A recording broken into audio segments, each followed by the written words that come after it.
Hi, welcome back. This is the Latino Paradox. I'm Ruben Navarrete here with my friend Arnold Torres. I'm a syndicated columnist. Arnold is a policy analyst and political strategist. We are here talking today about the RAISE Act, which is an attempt in Congress and the Senate to limit legal immigration into the United States by half to cut the number of visas, green cards from 1 million a year to 500,000 a year, and to make it much tougher to get in by instituting a new merit-based point system that would give preference to applicants based on education, skills, and to some degree wealth. So, Arnold, in terms of this debate now about legal immigration, about limiting legal immigration, the questions we answer here on the Paradox every week are: who are we? What do we want? And what are we doing wrong? So, in the context of that first question, what does this debate over legal immigration and the RAISE Act tell us about who we are?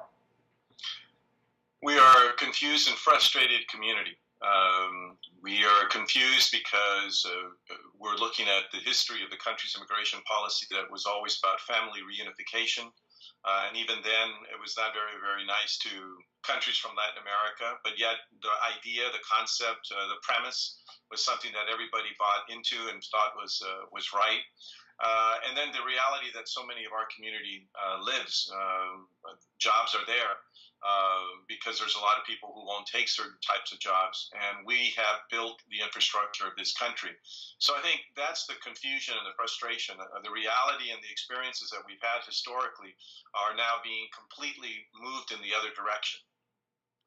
I think we are people who've been lied to, manipulated, bamboozled, and that comes from the fact that we've been told for many years of arguing immigration that there was really no problem with legal immigrants.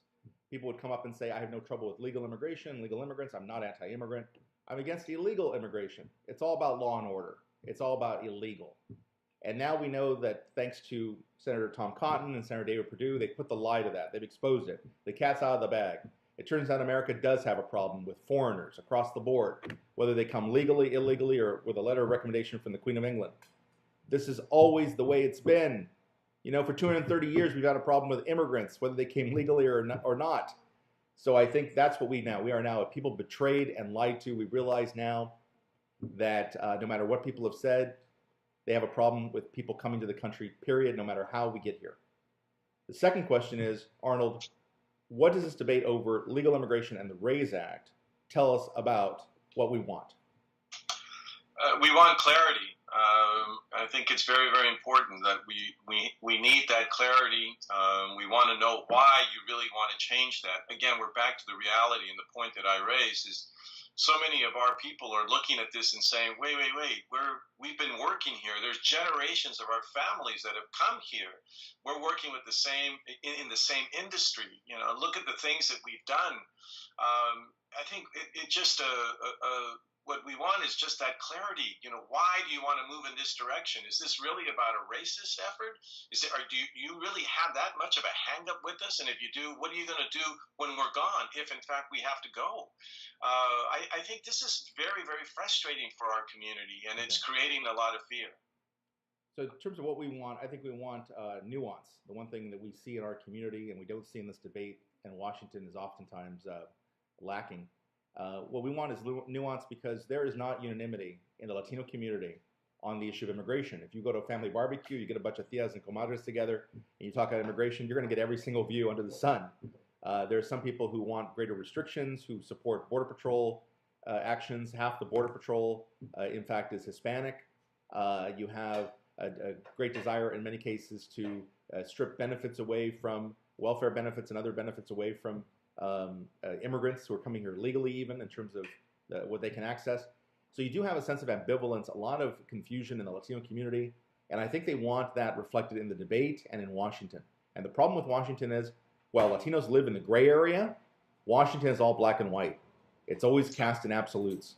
I think that's what the debate is missing, and that's what Latinos would like to see in it. Lastly, Arnold, what is this debate over limiting legal immigration through the RAISE Act? What does it say about what we're doing wrong as Latinos? I think what we're doing wrong, Ruben, is that we're not interested in the debate. We shy away from the debate, if not openly reject it by calling it simply a racist effort. Look, data is always on our side when it comes to these things. The problem is that when the data is on our side and supports the fact that our population has contributed, will continue to contribute, and needs us to continue to contribute to the evolution of this country, we go to the opposite extreme. As soon as we reject something, our position is you need to have an open border. And I think this is our failure. Our failure is that we don't want this debate. That's a fundamental thing that we're doing wrong. We point fingers at it, and we ought to welcome it. Why? Because the data and the reality is on our side. The economists are on our side in terms of not getting so far away from the idea of family reunification, and at the same time allowing for some of the merit to come in. There is no problem with having a reasonable balance, but we don't even want to have the debate, and I think that's a fundamental error. I think what we're doing wrong, it's sort of like being in a marriage counseling session with your partner, and you all you do is criticize the other person, and you don't offer any constructive advice about how to build on, what you agree on and what a solution may be. Oftentimes, I've written thousands of editorials and columns, and I have oftentimes criticized half-baked solutions, coming most of them from the Republican Party. And the response from readers is always the same. Okay, Navarrete, you convinced me. You convinced me we shouldn't do a wall. We shouldn't strip people of their citizenship. We shouldn't take people's benefits away. We shouldn't limit legal immigration. Oh, great, you've convinced me. Now what? What would you do? How would you solve this problem? And we as Latinos typically don't want to have that second conversation. All we do is criticize, and we don't offer any solutions of our own. And the reason that's a problem is the perception then among non-Latinos across the country is that we're for an open border. That in fact, we're against any restrictions on immigration, period. And we simply want the entire Southern Hemisphere to come to the United States. That's not true. We don't believe that. But we've left that perception out there. So we need to do a better job of telling people not just what we're against, but what we're for. Yeah. Thank you for joining us here on the Latino Paradox. I'm here with my friend Arnold Torres. I'm Ruben Navarrete. Until next time.